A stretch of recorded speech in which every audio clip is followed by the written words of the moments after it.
And kind of so you know, Beta County Electric is, obviously rural co-ops are very important to our part of the world.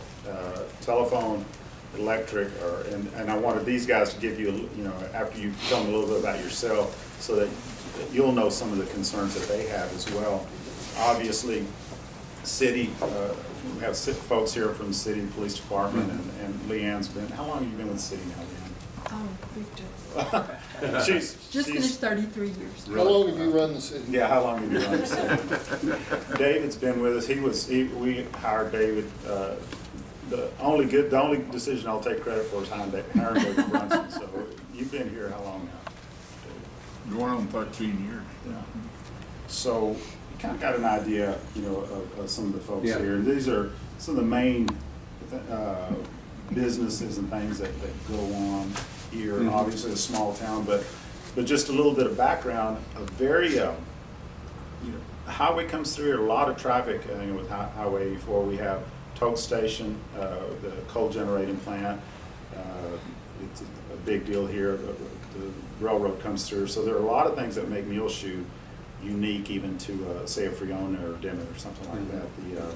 The milling plant that we have out here, Azteca, of course they take the corn, cook it, do what we do, but they dehydrate it and ship it all over the world. So a lot of really cool things happening here. The vet clinic, we're trying to get in touch with some of the representatives from the vet clinic. They have some really cool things going on there as well. Dairies are big here, obviously farming is. So if you want, just tell them a little bit about yourself, and then we can kind of tell you about what's important to us. Okay. Hoping that you represent us. And yeah. Okay. The vet clinic. You talking about the veterinary clinic? Yeah. Oh, veterinary. Okay. Yeah. Right. So We have a large veterinary clinic here that also has a large veterinary supply business associated with it. Okay. Muleshoe Vet Supply. how many vets? Oh gosh, I bet About there's 7. Really? Yeah. And then their All their that. veterinary medicine Yeah. supply business has become a giant business also. Yeah. More vets than doctors. Yeah. Really? Yes. Yeah. Okay. We do have a big deal I left out, and Mag Ann will fill in some other blanks for you, but the hospital district here, we voted several years ago to turn this into a taxing hospital district. And the hospital is huge, for our area Right. too. How many doctors do we have now? 5? No. Room 2, I heard that Grant's coming back. So we have 2, are we down to 2 or 3? 3, probably. Yeah. We need 5. Depends Yeah. on what day in February we're talking Yeah. about. Yeah. Have a big nursing home that we built here, about 12, 13 years ago as well. Okay. Have some really cool things going on here, but like any rural town, we have our challenges. Everybody you see in this room wears about 10 different hats. Yeah. They show up and do everything Right. to make it work. So, you know how small Oh towns yeah. work. I know. That's the way it's got to be. Yeah. Yeah. What I appreciate about Mike is the fact that I encourage him to make it to these small towns. The race, the center is, population centers obviously are Midland, Odessa, Big Spring to a certain extent, and Amarillo. But I told him, I said, or I encouraged him, I didn't tell him to do it. I encouraged him, I said, make it to these small towns, because we're, Freona and all these, Farwell, and that's what he's been doing, which to me means a whole lot, because somebody gets out and tries to understand our daily, struggles. Yeah.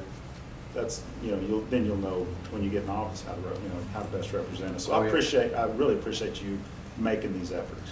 Well, of course, my attitude about it is if I'm gonna be the representative, then I need to try to get to as many places as possible, and it's not just the big cities, because I'm gonna be representing the people out in the smaller communities also. I think I counted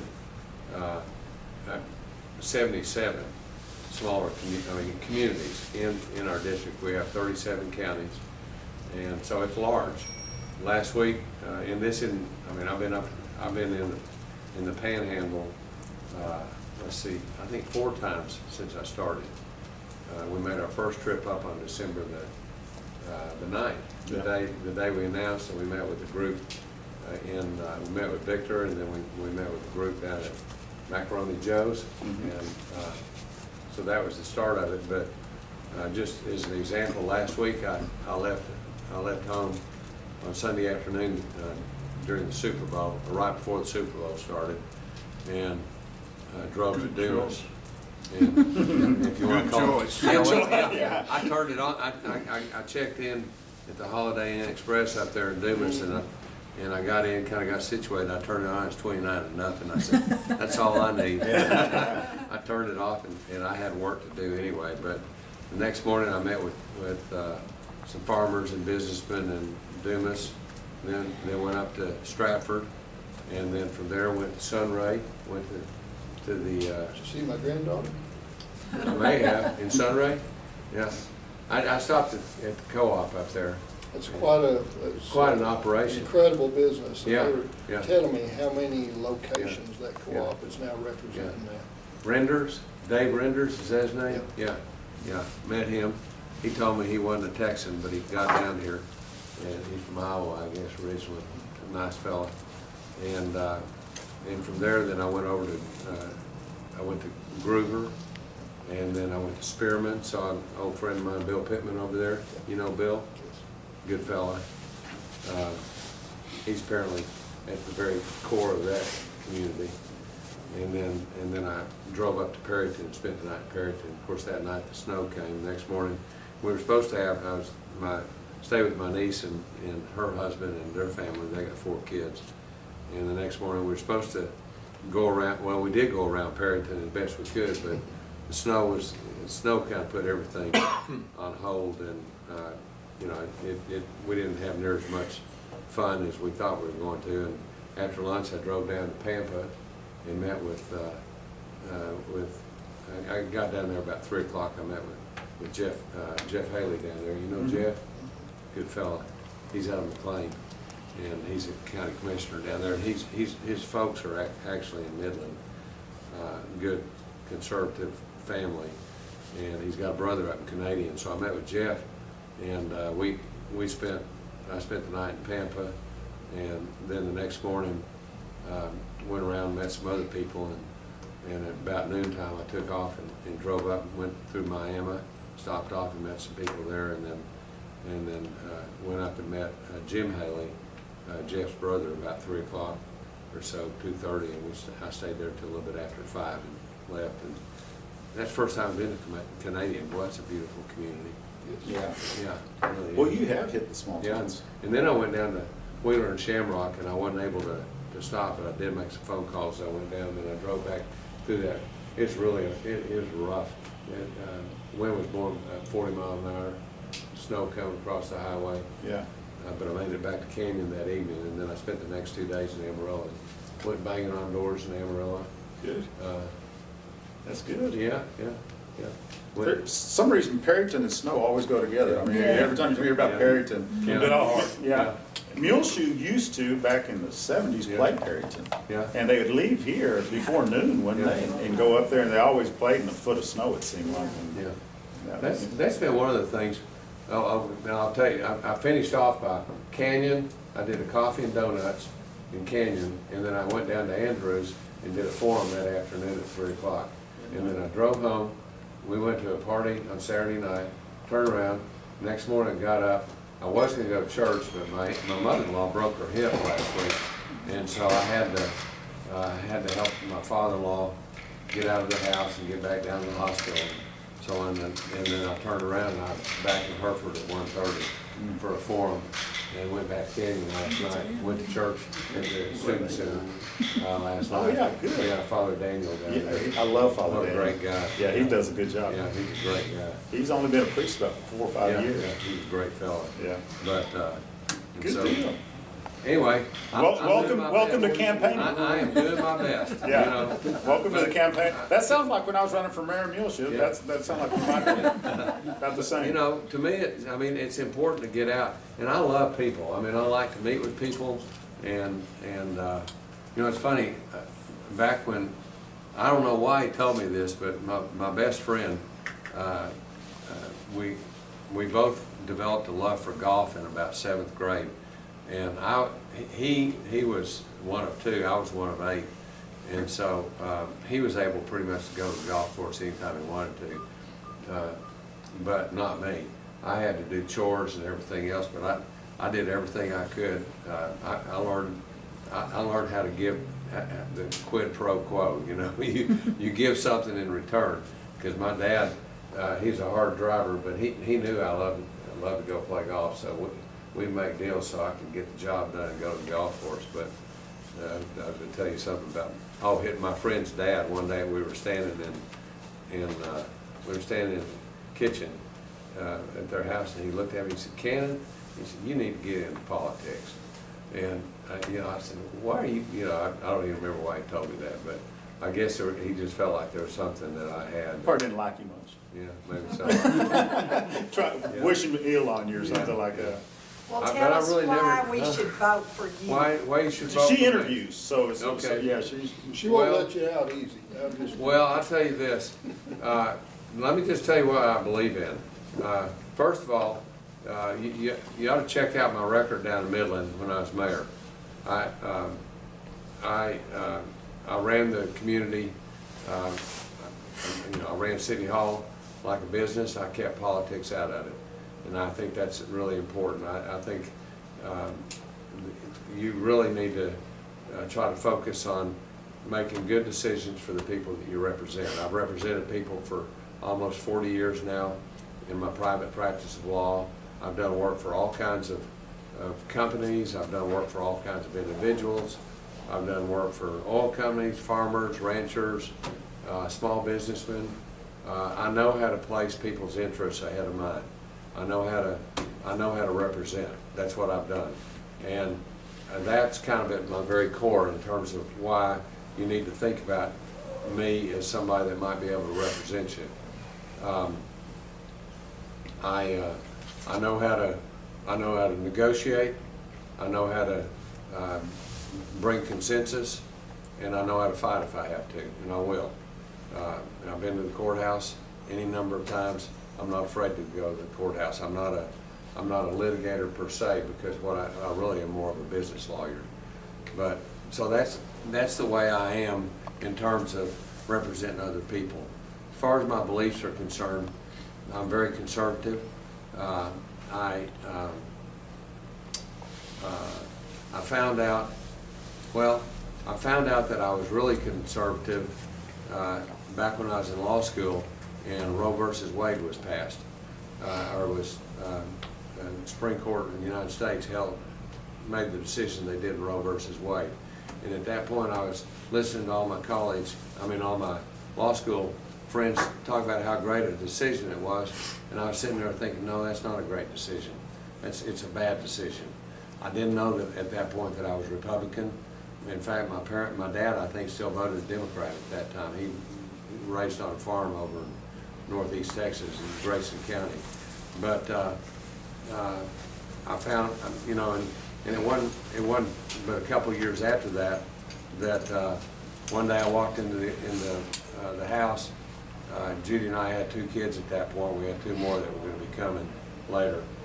And I came in with the pronouncement that I figured out what was going to be the ruin of America. And she said, "What's that?" And I said, "The credit card." And she said, "How come?" I said, "Because you can have something for nothing, and you don't have to. You can have it without having to work for it, and life's going to be great. And you don't have to do anything to earn it." And people become indebted and become enslaved. Now I've been telling Jay that forever. I believe in lending. I believe in lending, but I don't believe in predatory lending practices. And I was concerned about, I was concerned about America becoming an instant gratification society, which is what we've become. And I don't think that is good for. I don't think it was good for America. And so.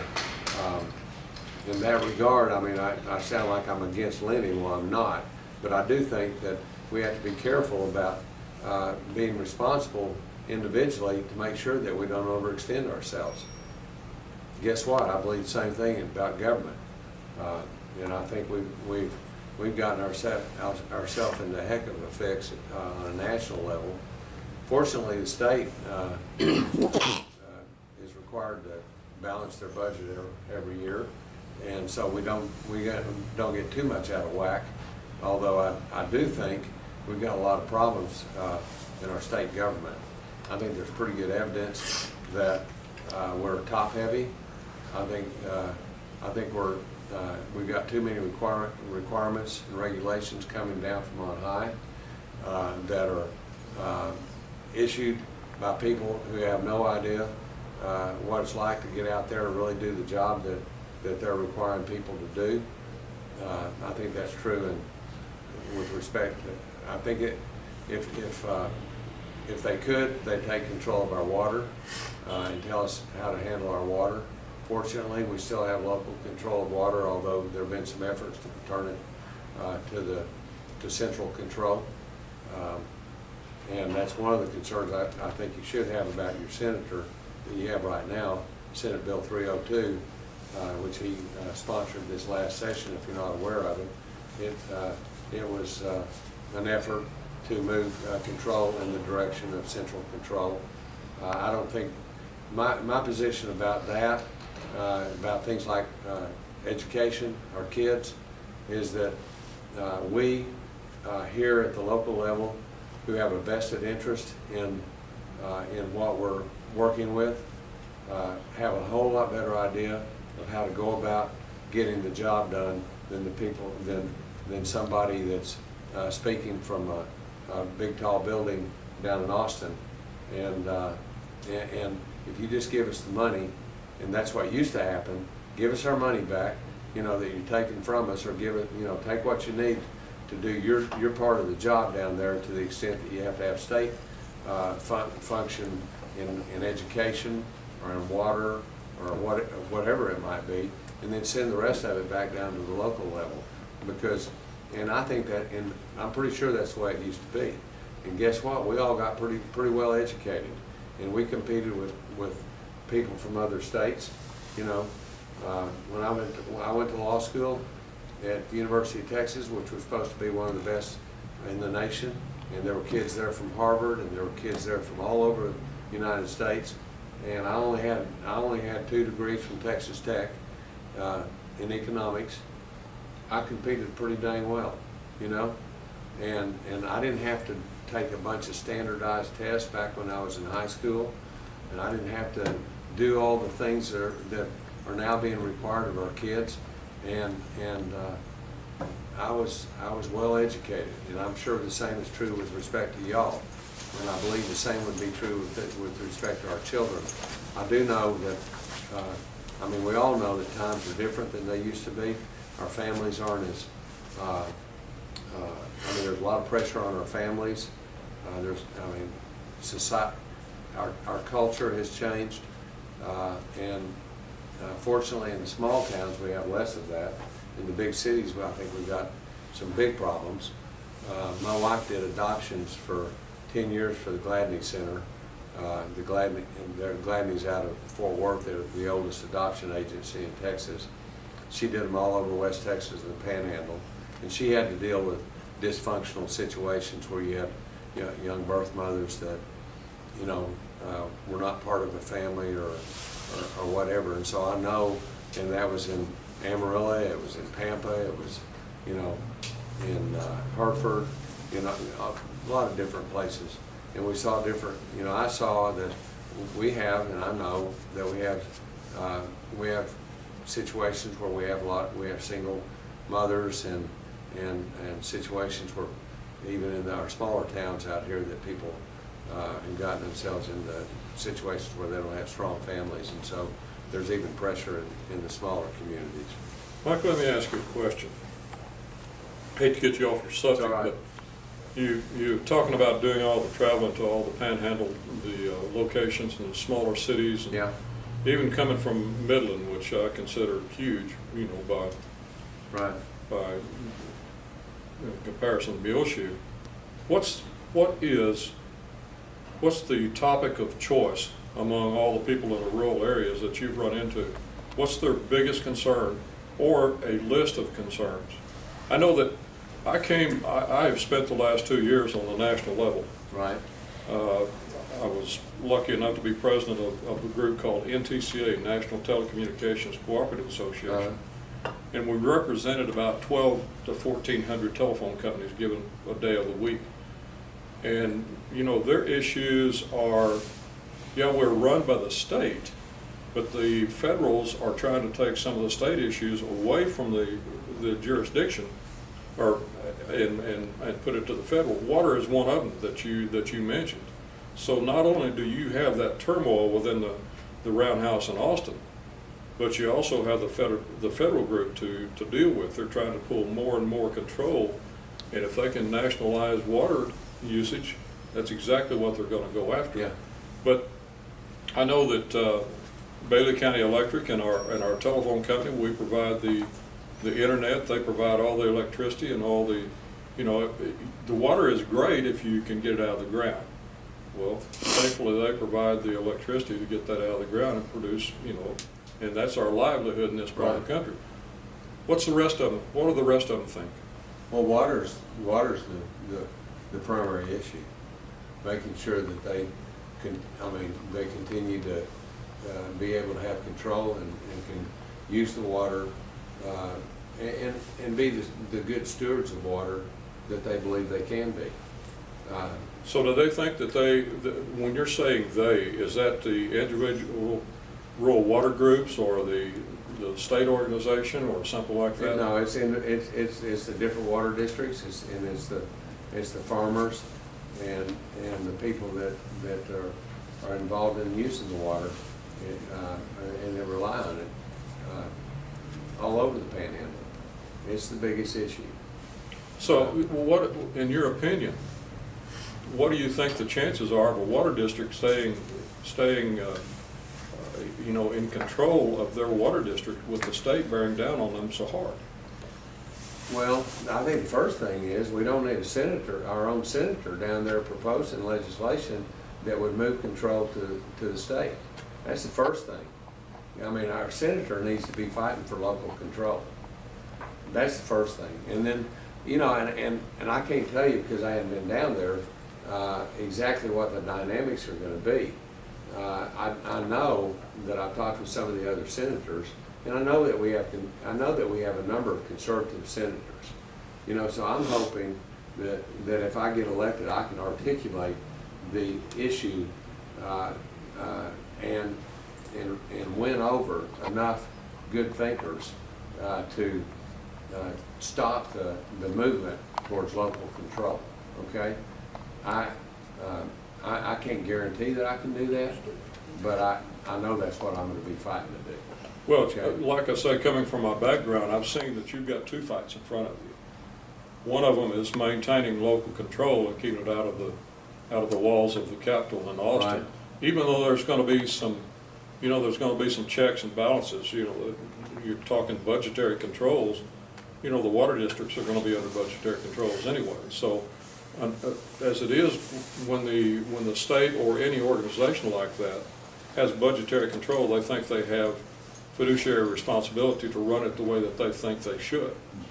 So, you know, there's an issue there of keeping it within our group. But then if you win it on the state side, bear in mind that you still have the feds Oh yeah, bearing Right. down on you. And, I know. And that takes a completely different mindset, because then you're not only working for the individual landowner and the water district and the state, but now you have to fight the federal control. And they're waiting in the background just to see what's going to happen. I went to a meeting in San Antonio this last week, and it was a federal meeting. And that's one of the biggest issues that we ran into, was not only the water districts and being able to maintain water usage. And stewardship is a good word, because, you know, this stuff this is a finite resource that we've got. That's right. So there's a lot of things that whenever you go into a water district, it's not what's the water table. It's what's it going to be in 20 years. Right. And what can we do in the meantime to help that.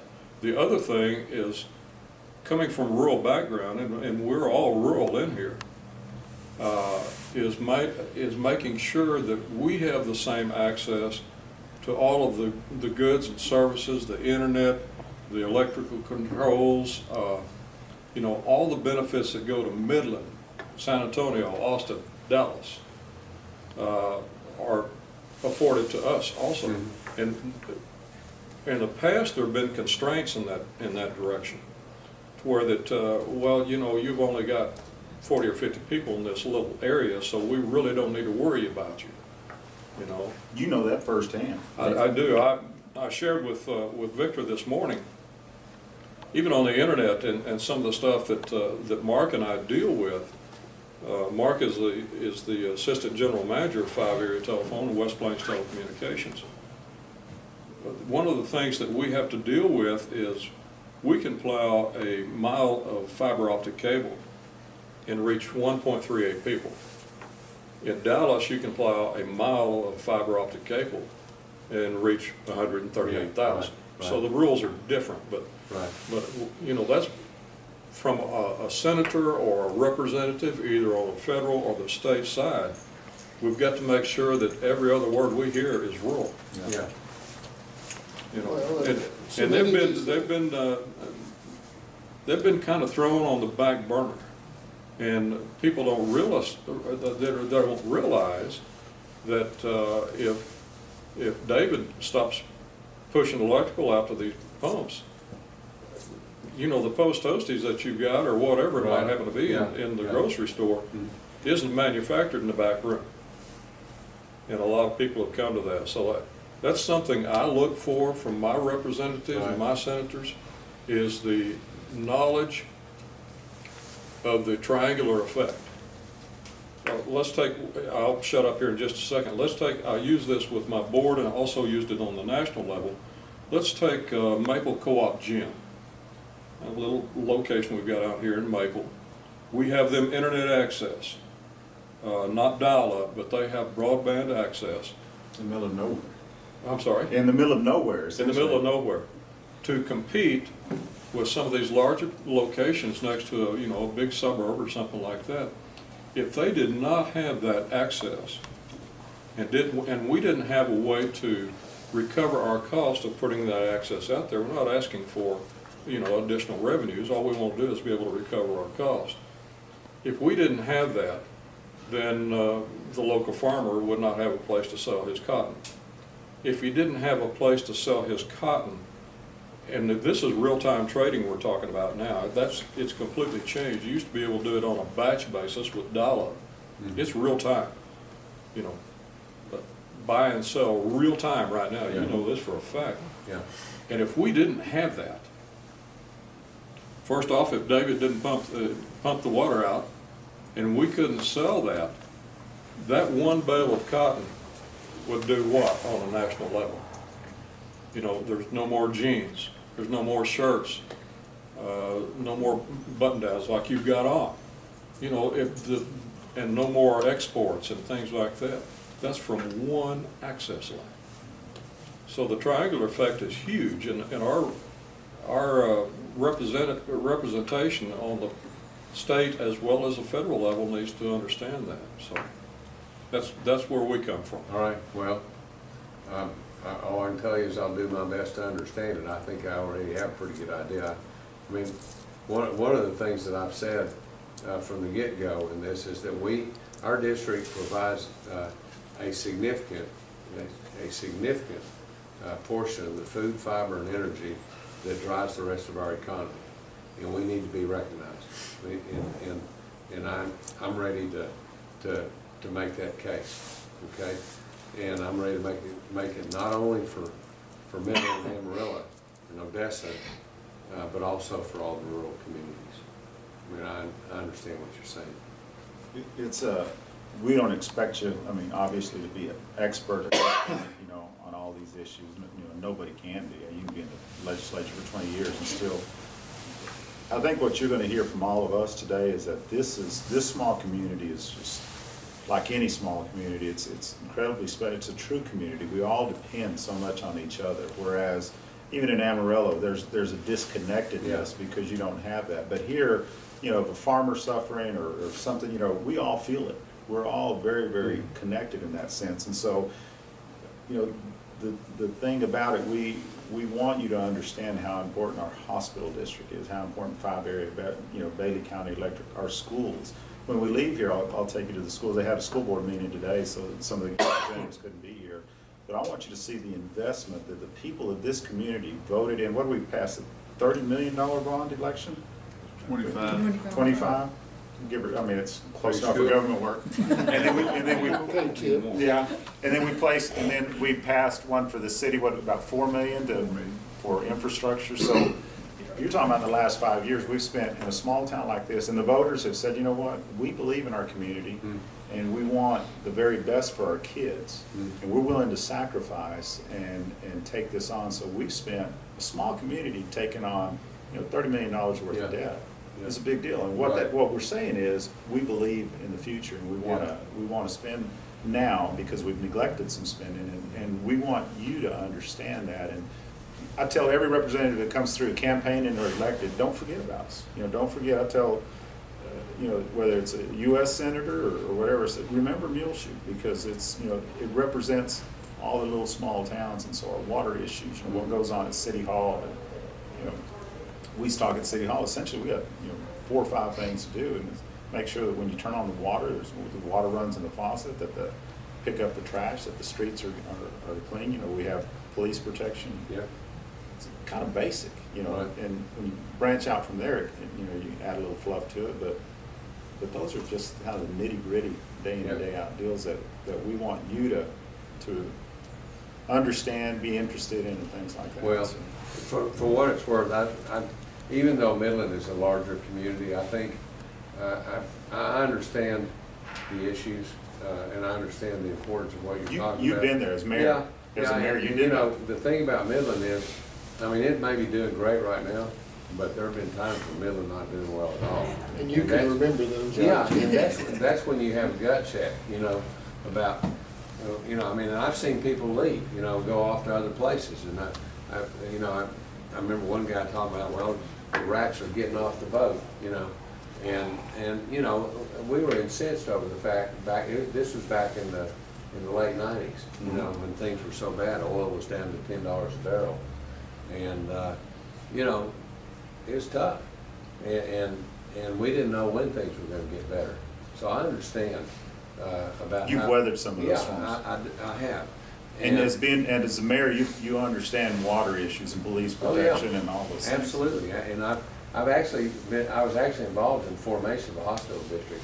Oh. I used to live in Huntsville. I practiced law down there for 11 years over in East Texas. So you understand.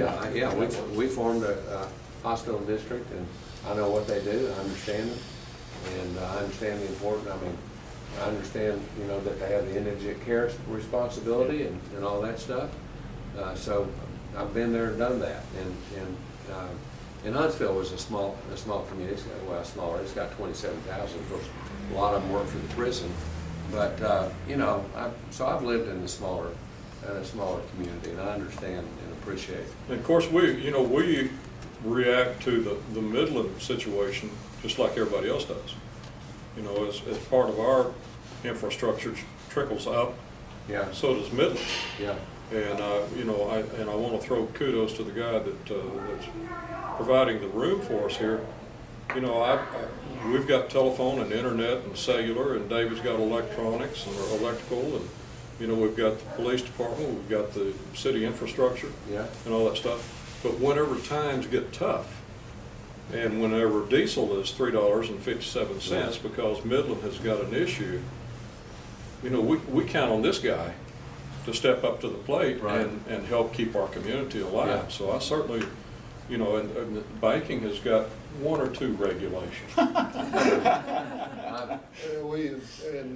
I a appreciate bank. your comments about predatory lending, and Victor and I've talked about this with Victor's role on Texas Finance Commission. And, it's just a joke, some of the stuff people are getting away with. And, Yeah. I know how Sandy runs his business, I know how David does his, and I know how David deals with the city. And, there are still businesses in the world that say, let's don't do that, that's not good for the customer. yeah. But nobody believes that. Yeah. You can say that, but say that about yourself is just, Yeah. well, he said that about himself, that means nothing. But that's the way small towns run their businesses. I don't know if you're aware, you're a partner in the bank as well. Yeah, Yeah, Sandy, you may not, I know a you may bunch of not the know, people. yeah. Yeah, Yeah, Sandy may Jay, not know, but- yeah, Jay knows, and that's a good way to find out who I am and what I'm like. He's, Well, we're in Amarillo, Lubbock, and Midland. yeah, we have branches in Amarillo, Lubbock, and Midland now. We sat down at a breakfast table. I sat down with Ken Burgess, a guy that Jay knows well, in 1996. In the spring of 1996, he'd come over from after he all sold Security State Bank to American State American Bank. State. Yeah, right. And he came over to Midland, and my brother over in Adelaide told him to call me. You know my brother over there, Joe? Yes, Joe Ed? yes, Yeah, yes. he's my brother, yeah.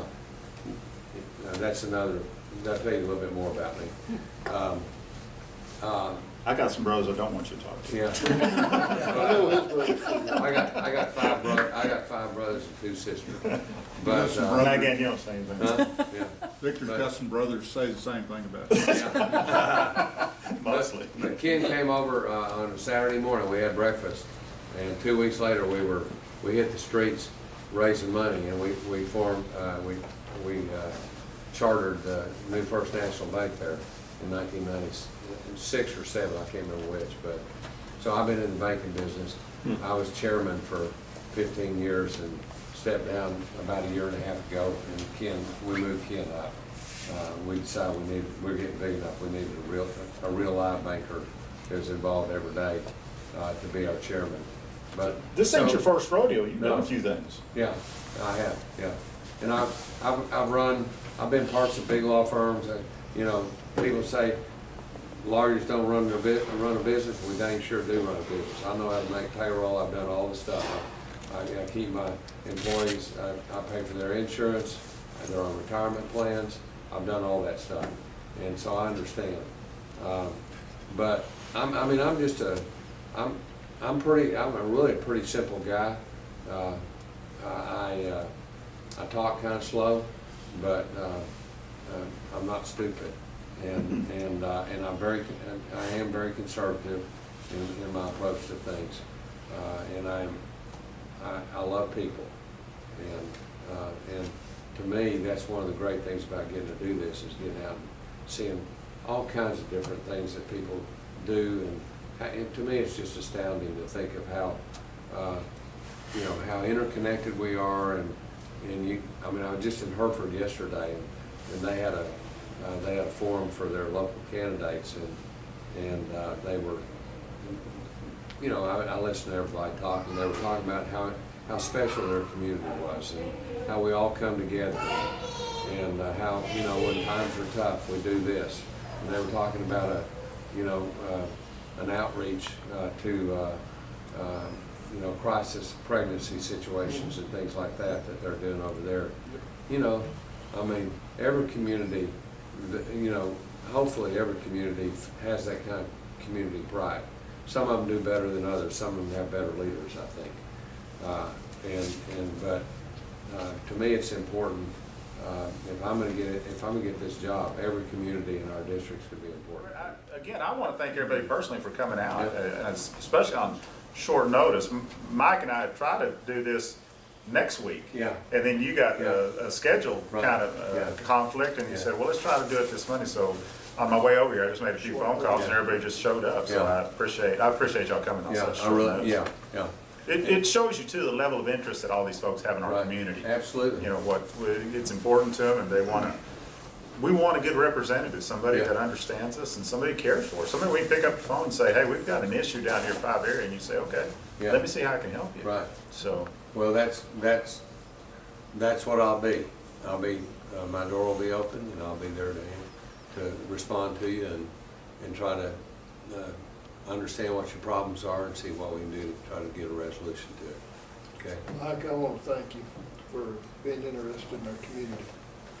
The one thing that I think has really occurred in the last decade across America, and it is, I think that this accountability and this way of delivering services and this nobody being responsible for anything, and a lot of these things has all fed into the dumbing down of rural America. And not because rural America is not smart, but because rural America is not cost efficient. And because it's not cost efficient, we as a taxpayer and as a governing body at the United States level primarily, but also some at the state level, well, it costs too much to deliver out there. I mean, I was amazed that my sister-in-law could not believe that it took us 4.5 hours a day for 37 days for my wife to go through radiation treatment. And she still worked every day. My sister-in-law stopped and had her radiation treatment on her way home, and it added 15 minutes to her day. There's a big difference. Yeah. The cost to deliver a service in rural America, if you measure it by the cost per person, nobody would allow anything to ever occur in rural America. We would not have rural America. It doesn't make sense. So if that's the measure, then go ahead and just cut the cord, and as several have said, we'll go it on our own, we'll get by. Yeah. But you will hear that. Mm-hmm. And you'll hear that. And I know, I feel good about you being from Midland, because I've spent some time in Midland. And yes, it's a gigantic community compared to Muleshoe. Right. But it's not compared to a lot of places. Right. And the people that are there, I see a lot of people in the Midland, Odessa area that I view as very rural-minded people. Right. And I also see that in Amarillo. Yeah. And so I think that you will hear that, and you will hear it repeatedly, particularly with healthcare, particularly with infrastructure, anything infrastructure, particularly with education. You know, that sister-in-law that had the cancer, she's a junior high school teacher. She teaches choir. Mm-hmm. Makes $100,000 a year Wow. in New York State. Okay. You know, and it's justified there. Mm-hmm. Is that child any smarter? It's the same child. That's right. Okay. Yeah. Where's the inefficiencies in the system? But Yeah. they say, oh, but it costs more to live here. Yeah. Well, that's why it's justified. Because we have other inefficiencies, it's justified. Well, I don't buy that, obviously. Right. And I just want you to remember that it is not wrong for it to cost more to deliver services to rural America. That's a good point. Yeah. You will be told that it is wrong and it is bad, Yeah. and that's just not the case. That, if you're saying that, then you're saying we should not have rural Rural America. America. And but if we have an underlying premise that it is in national security interest, it is in, if nothing else, the liberals in the big cities don't want all us conservatives there. We'd make their life miserable. Oh, yeah. I mean, you know.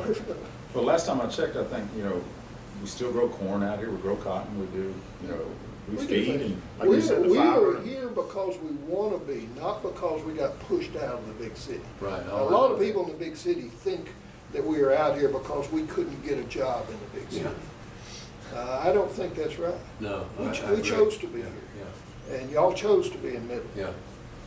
You know, a lot of people don't think much of the dirt blowing in Midland. Yeah. It Oh, gets yeah. pretty nasty down. I've been there, I know. Y'all were having those fires, my son-in-law and daughter were living Yeah. there. It was ugly. It wasn't a glamorous place. No. No, and I understand and tell you exactly what you're saying about y'all chose. We chose. Yeah, We chose to be yeah. a community-owned bank. Right. Muleshoe, Texas, owned by Yeah. 28 local Right. families. Yeah. We chose that. Yeah. Back on that state banking system, the dual banking system, of course, we're a state bank. Right. And Victor's on the Texas Finance Commission, and I'll just tell you that without the community bankers, it's just a disaster. Yeah. It's a disaster. I And know. our biggest pressure up here is from the taxpayer-supported entities. Not so much credit unions right here. Here it's the ag credit corporations that don't pay any taxes and don't have to provide any customer service, but they can take all the profitable loans. Right. That's our biggest battle Yeah. here locally, Yeah. but, That is a battle, and. oh, it's, supported by the taxpayers. Right. That's what they want.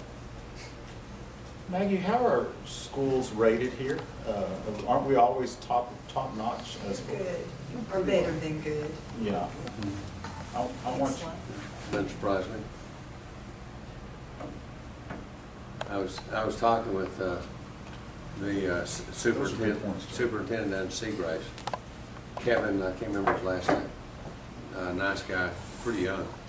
And I was asking about how they're doing, and he said, he said we're doing pretty well. He said of course, he said, you know, we know most of our kids, and so he said we understand who the ones are that we have trouble with, and so on. And he said also, what we've been able to do is we co-op with Seminole and Andrews, and we have different school districts that do different things. He said, like, if a young girl wants to learn cosmetology, we've got one over in Seminole, we send her over there. And I think that's, to me, going back to local control, that's the sort of thing that if you allow the local people to have some flexibility, then they can do that. And I'm sure y'all to some extent, you know, are just resourceful enough to be able to do that here. But if we continue to have more and more regulation on school district, it just gets harder and harder. It's gonna kill Muleshoe and kill America. Yeah, that's right. Because Muleshoe is America. That's right. I know. I understand it. You know, get me out of the big city. I mean, it's fun to go visit every once in a while, but get me out of there. I got a son that lives in Houston. I don't know how he puts up with it. well, like I say, Midland, you chose to live there, Yeah. raise your family. It's Yeah. it really and truly, it's a small, Yeah, it's small. 100,000 Yeah, folks or it's so. small town. I mean, it's getting bigger, Yeah. but it's still got the mindset of a small community. I have a great mayor over there now, Jerry Morales. Yeah, absolutely. Boy, we fought hard to get him in there. I'm proud, he's a good Yeah, me friend. too. He is a good fella. Yeah. Yeah. Can't be all bad, he's a restaurant guy. Yeah, that's right. And he's a Republican. Yeah, I like that one. Yeah. Well, I'll Thank go y'all. take you, go ahead. Okay. Thank you all very much. I sure appreciate it.